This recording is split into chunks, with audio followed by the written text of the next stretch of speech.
Orang Korea murah pungli kita opelok ke bangko mulu opung orang di orang waktu mana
কেনেকুৱা লাগিছে গান আৰু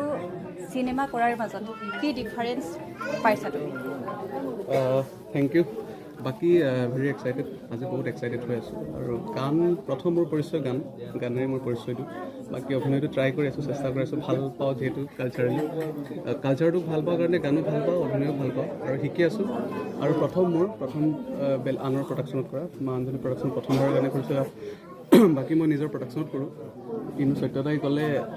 আহিব লাগিব এবাৰ কৰিব লাগিব আৰু যিহেতু ছাৰ আছে আমাৰ দিবাকৰ ছাৰ সত্য চিত্ৰ বিনীত কাই সকলোৱে ডাঙৰ অভিনেতাবোৰ আছে অভিনেত্ৰীবোৰ আছে তো চেষ্টা কৰিম যিমান পাৰোঁ আৰু ভাল লাগিছে আৰু specially thank you so' much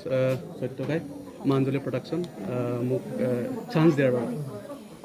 specially ইয়াত কি মেছেজ থাকিব মিচিং সমাজৰ হয় বা কিবা তেনেকুৱা ছ'চাইটিলৈ এটা মেছেজ থাকিব বুলি আশাবাদী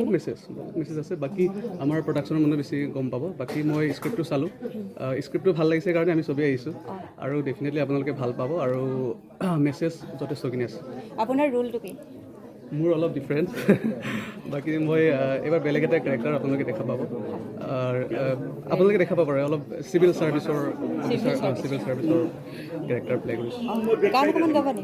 যিহেতু তুমি এইখনটো গান গাবা আজি গানৰ মুডটো এক্টিং কৰিব আহিছোঁ বেলেগ এদিন ভালকৈ গাম ঠিক আছে অ'কে কি ক'বা যিহেতু চিনেমাৰ কাম কৰি আছা এইবাৰ টানি টু ন এইখন টানিয়া টুৰ কাম কৰিবলৈ আগবাঢ়িছা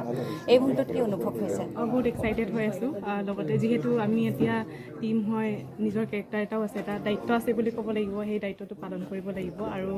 আমাৰ ইয়াৰ চিনেমাখনত বহুতো আমাৰ ছিনিয়ৰ্ছ আছে মইতো উঠি অহা ছোৱালী হয় তেওঁলোকৰ পৰা কিছুমান বস্তু শিকিবও লাগিব আৰু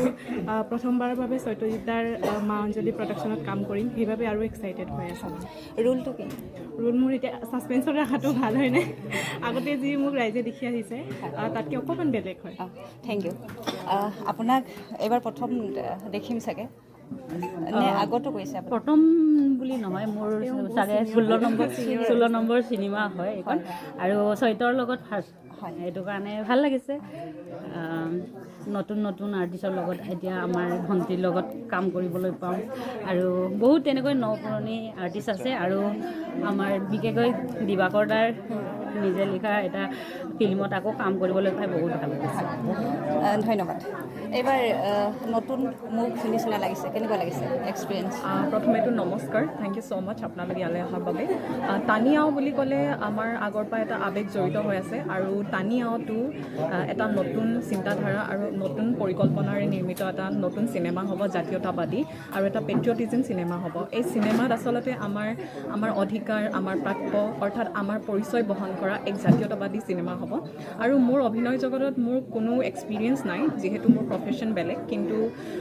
আজি মই ইমান এটা ডাঙৰ সুযোগ লাভ কৰিছোঁ আৰু স্ক্ৰিপ্টটো পঢ়াৰ পিছত মই ভাবোঁ যে সমাজলৈ এটা ডাঙৰ বাৰ্তা প্ৰেৰণ কৰা হ'ব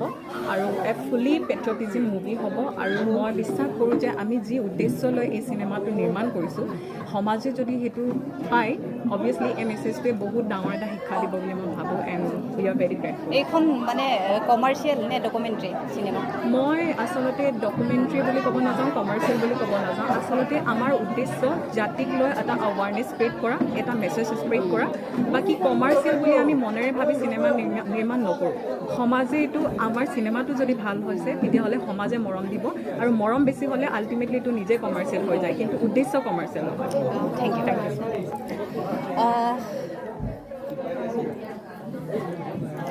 কেনেকুৱা অনুভৱ হৈছে এই মুহূৰ্তত,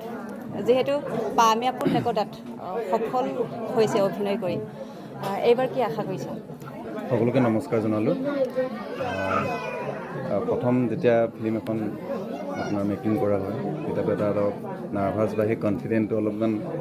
কম লিখা লাগে অলপ। এইবাৰ দ্বিতীয়খন? এইবাৰ দ্বিতীয়খন। প্ৰথমখন টাকাম মুলুক মিচিং মেগামে মোক খুব সঁহাৰি দিলে, মৰম দিলে, কিন্তু টাকাম মেগামে মাজুলী টুডেৰ তৰফৰ ফালৰ পৰা আন্তৰিক কৃতজ্ঞতা জ্ঞাপন কৰিছোঁ। আৰু এইবাৰ পুনৰ মোলো আমাৰ কচুম বাবাতা দিলীপ কুমাৰ মৰাণ কালেনকা নাম বালাম, যিটো তেখেতৰ মিচিং চিনেমাৰ জগতৰ যিটো অৱদান, তেখেতৰ অৱদানৰ যিটো পামে আপোন লেকতাখন আমি পুনৰ নিৰ্মাণ কৰিছিলোঁ মাঞ্জলী ফিল্ম প্ৰডাকশ্যন ফালৰ পৰা। এইবাৰ মোলো পুনৰ বাবাতাৰ টানি আওখন নতুন ৰূপত টানি আও 2 নামেৰে আমি নামাকৰণ কৰিছোঁ। আৰু ইয়াত সম্পূৰ্ণ এটা নতুন কাহিনী হ'ব আৰু আমাৰ যিমান মিচিঙৰ ভাল ভাল কলা কৌশলী আছে আমি সকলোকে মিলি এই ফিল্মখন ভাল কৰিবলৈ চেষ্টা কৰিছোঁ। আৰু এবাৰ নতুন মুখ এখন চাব পাব সৃষ্টিৰাণী তাই, তেখেতৰ আমাৰ নতুন মুখ, আৰু আশা কৰোঁ ৰাইজে ভাল পাব। আৰু যিমান পাৰোঁ আমি টীমে কষ্ট কৰিছোঁ। শ্বুটিঙৰ কামবোৰ অসমতে হ'বনে, গাঁও এৰিয়াত হ'ব নে কেনেকুৱা ধৰণৰ হ'ব মানে ইয়াতে? আমাৰ বিশেষকৈ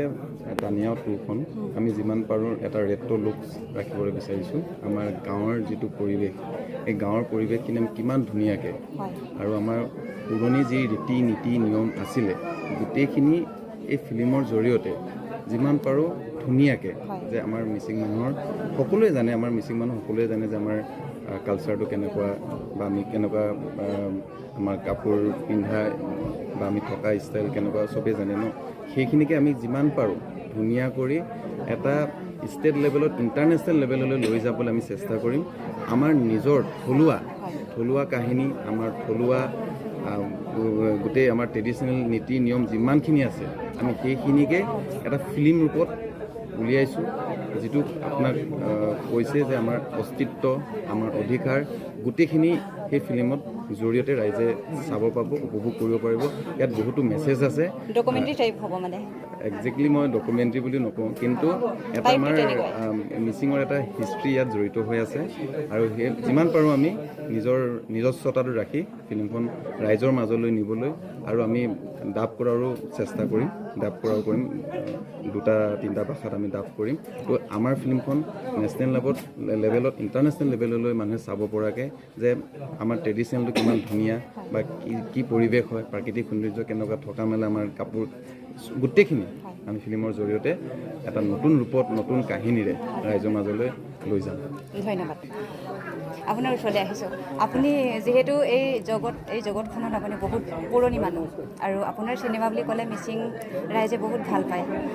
স্পেচিয়েলি আপোনাক ইয়াতে লগ পাই আপোনাক ধন্যবাদ জনাই লৈছোঁ আগতীয়াকৈ। মই ভবাও নাছিলোঁ আপোনাক লগ পাম বুলি। আৰু এইবাৰ কি আশা কৰে আপুনি? ngolu sinimang ako bonai do umlo do me madak যে ngoluk kahini de ngoluk kinnam de ngoluk murko de ngoluk air dem rangam sok legange okai age ro atokamna sehingga ngoluk se anupa molen panam cinema sem sin ngolo de meru ngoluk cinema sok ki rangam sok okai pa atoka okai kinto ka ngoluk posto se rangam sok legange age ro atokamna ma আজি সম্পূৰ্ণ বেলেগ এখন চিনেমাৰ কাম কৰিবলৈ আপুনি আগবাঢ়িছে কিন্তু যদিও অকণমান যদি আপোনাৰ আগৰ চিনেমাবিলাকৰ আপুনি যদি কমেডিয়ান টাইপৰ কথা এটা যদি কয় অকণমান বিচাৰিব আৰু আগম ন লুঙুলো তো মই কমেডি ক্যারেক্টার কেইমাং মই সিরিয়াস ক্যারেক্টার মিদা তো আগম ন হুমপে না মিসিং সিনেমা আসম কেঙ্গে বিদুং লাভ দং মূলদণ্ড যোগ দন না তো মূলদণ্ড পামকো তাকাম রাঙা মায়া পায় ayah langolum bidum bidum supaya orang pangolu aina pa imang ko rangam bilai rangama tura dum ngolu sin tura duwe agom dedong ধন্যবাদ thank you বিনোদ আপোনাৰ ওচৰলৈ আহিছোঁ আপোনাৰ কি ক'ম আপোনাৰ অনুভৱ প্ৰথম এয়া আপোনাৰ যিহেতু প্ৰথম নহয় ইয়াৰ আগতে আপুনি বহুত চিনেমাৰ কাম কৰিছে বা এলবামৰ কামো কৰিছে এইবাৰৰ পৰিকল্পনা কি আপুনি কি ভাবে পোনপ্ৰথমে ধন্যবাদ জ্ঞাপন কৰিছোঁ আমাৰ মা অঞ্জলি প্ৰডাকশ্যনলৈ এটা ফিল্ম এটা বহুত বছৰ মই কাম কৰা নাই কিন্তু আজি আমি 3-4 বছৰ পিছত আকৌ পুনৰবাৰ এটা কাম এটা কৰিছোঁ তো এটা ধুনীয়া এটা কনচেপ্ট আৰু যিহেতু বিশেষকৈ ফিল্মৰ থ্ৰুদি ছবিৰ থ্ৰুদি সমাজলৈ বহুত মেছেজ দিব পৰা যায় সমাজত কি চলি আছে মিচিং সমাজত বা কি সেইটোক লৈ প্ৰয়াস কৰাইছে টানিয়াওটো আৰু ভাল হ'ব ফিল্মখন নিশ্চয় ৰাইজে আদৰি ল'ব আৰু কামনা কৰিছোঁ ধন্যবাদ আপোনাৰ ওচৰলৈ আহিছোঁ আপুনিও পুৰণি মানুহ কি ক'ব পুৰণি নমস্কাৰ জনাই লৈছোঁ মই আচলতে মা অঞ্জলি ফিল্ম প্ৰডাকশ্যনক ধন্যবাদ জনাই লৈছোঁ কাৰণ কিয়নো টানিয়াও চিনেমাখন মিচিং সমাজৰ আৱেগ জড়িত হৈ আছে আগৰ পৰা আমি যেতিয়াৰ পৰা আমি চিনেমা কৰাই নাই তেতিয়াৰ পৰা আমি টানিয়াওৰ কথা শুনি আহিছোঁ কিন্তু আজিলৈকে চিনেমাখন চাবলৈ সৌভাগ্য হোৱা নাই সেইকাৰণে বহুত ভাল লাগিছে নতুন ৰূপত বা নতুন এটা কনচেপ্টত কাম কৰিব পাম বুলি ভালো লাগিছে আৰু প্ৰডাকশ্যনক ধন্যবাদ জনাইছোঁ টানিয়াওটোত আপোনাৰ ৰোল আছে কি ৰোল আছে আপোনাৰ কেনেকুৱা টাইপৰ ৰোল এইটো মোৰ ৰোলটো কমেডি টাইপৰ অঁ এবাৰ প্ৰথম নে মোৰ বহুতো চিনেমা আছে তথাপি এবছৰ সত্যজিৎ মৰঙৰ লগত মোৰ ফাৰ্ষ্ট সেইকাৰণে তেখেতলৈ মই ধন্যবাদ দিছোঁ কমেডিয়ান ডাইলগ এটা আমি এই মুহূৰ্তত বিচাৰিব পাৰোঁ আপোনাৰ পৰা এইটো কমেডিয়ান ডাইলগ এতিয়ালৈকে একেলোকে দিয়া নাই হয় আগৰ হ'লেও আগৰ মোৰ বহুতটা আছে এতিয়া মই মিচিঙতে ক'ব লাগিব হয় মানে ঐ বাবা নং য়ামনা নাবি মান মই নাবি মান লাগে ওচৰে টকেশ্যন চিএম তেতিয়া বাপেকৰ আগত তই বিয়া পাতিবলৈ ক'বলৈ লাজ লগা নাই তেতিয়া মই কৈছোঁ নকা নান নাদাও না আনি মাঙা নিয়া মানে মাক বিয়া পাতোঁতে আপুনি লাজ পোৱা নাছিলে নেকি এনেকৈ মই কৈছোঁ ধন্যবাদ ৰবিবা আপুনি যিহেতু সকলো কামতে জড়িত থাকে এইবাৰে চাগে প্ৰথম আপোনাৰ মোৰো প্ৰথম নহয় মইও প্ৰায়খিনি আজিলৈকে চিনেমা কৰিলোঁ তাৰপিছতে কালচাৰৰ লগত জড়িত তুমিতো গমেই পোৱা আৰু এইবাৰ টানিয়াও সত্যজিৎ মৰমৰ লগত প্ৰথম